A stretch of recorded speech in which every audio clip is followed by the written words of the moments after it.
This program is brought to you by Emory University.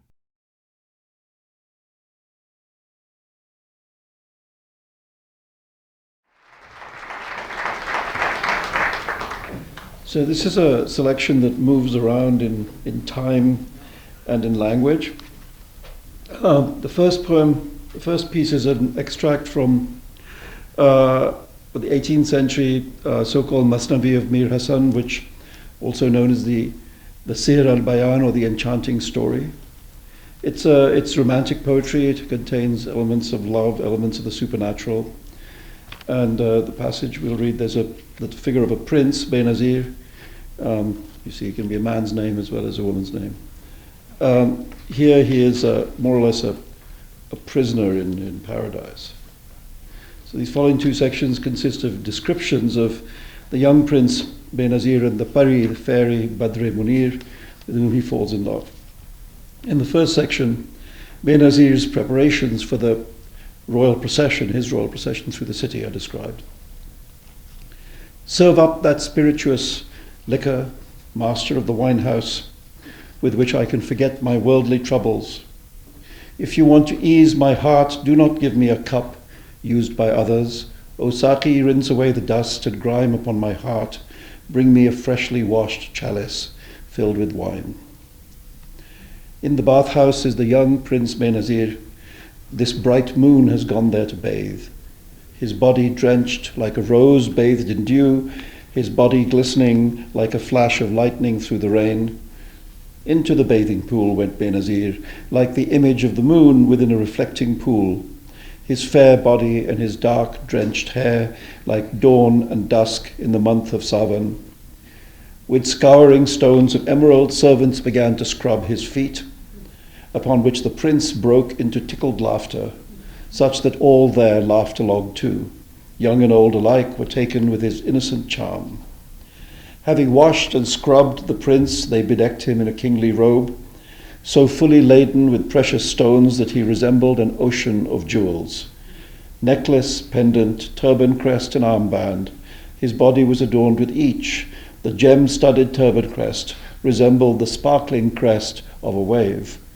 His exquisite, stunning necklace of pearls was a marvel to behold, adorned with gems and jewels. He made for a wondrous sight, for every gem was as brilliant as Moses' Mount of Light. Thus magnificently attired and arrayed, that cypress-statured youth set forth from the palace. After the royal procession through the city that day, the prince sleeps out in the light of the full moon on the roof of the palace, and is spied by the Pari Mahrukh, who abducts him and keeps him as her prisoner, allowing him, however, to spend a few hours roaming in freedom each evening before he must return to her at night.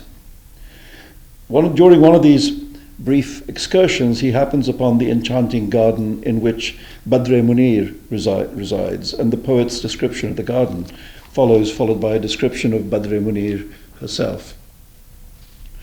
O Saki, the crystal vessel is here before me. Wine, show me a beauty as radiant as the brightest moon, whose sight is a heart's delight, and who overwhelms the power of vision. I shall describe the mistress of that enchanted land in the same way a gem is described only after the ring in which it has been set. That handsome prince, Benazir, saw a beauty, Badre Munir, there ensconced, of tender years and of ravishing charm. Propped upon a pillow, she lay beside the garden's water channel. All round her ladies in waiting, as round the moon throng the stars. She, fully adorned and ornamented, he, love-struck, above the shining lunar orb, and below this radiant lunar beauty. The reflections of both were cast upon the water, the moon tossed in every wave. So many moons appeared before the eye, the vista was dazzling beyond description. She was of such marvelous, life-quickening beauty, even the moon could not compare. How can I describe her attire? She wore a long, flowing gown of fine muslin fabric, known as flowing water, Ravan, hemmed completely in pearls. Her shawl as delicate as a bubble, as light as the air itself.